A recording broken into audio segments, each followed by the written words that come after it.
Light shines in a typical Nigerian town.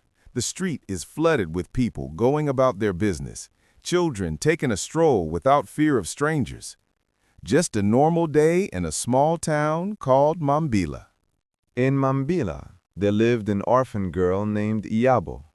She was beautiful, dark-skinned, gentle. She grew faster than girls her age because she was set aside by life alone, fending for herself, and sold banana in the biggest market in Mambila. There was always this man named Kahinde, who was a mechanic. Kahinde was always coming to her corner to buy banana from her. It was obvious he had picked interest in her and was always coming around to buy banana even when he doesn't need it. As time progressed, he would come around in the evening just to wait for her so they could go home together. She was fond of taking him to an abandoned classroom after the day's work, and they will spend time together. One day, he asked her, I've been meaning to ask you something. Please don't be offended. Why do you always take me to that school? It is my favorite place.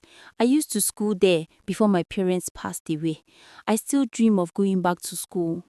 So he took it upon himself and took a step by enrolling her into school. Later on, she wrote WIEC and JAM exams and passed. The exam wasn't easy on her, since it's been long she attended school. But she succeeded. She went to his place and broke the news to him, and they celebrated with hugs. Kahinde was proud of himself, and she was thankful to him because he made it possible for her to gain admission into the university. On the day of the matriculation, Kahinde wasn't present.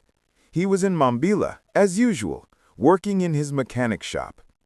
He was not educated, and while in school, Iyabo met a guy named Bob. He was nice to her and was always trying to get her attention. Most times, he buys lunch for her and other things. They got close, and they started spending time together.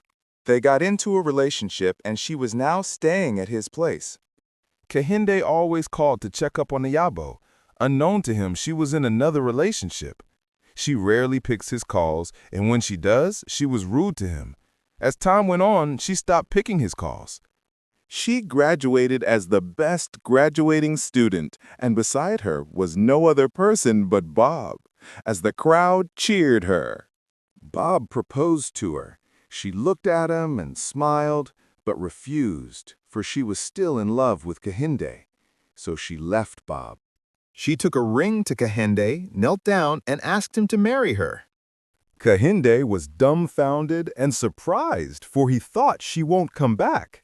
He accepted the ring and hugged her. After the marriage, they swore to be together. Through her counsel, he succeeded and got a more modern mechanic workshop. They both had a child in the end, lived comfortably, and lived happily ever after.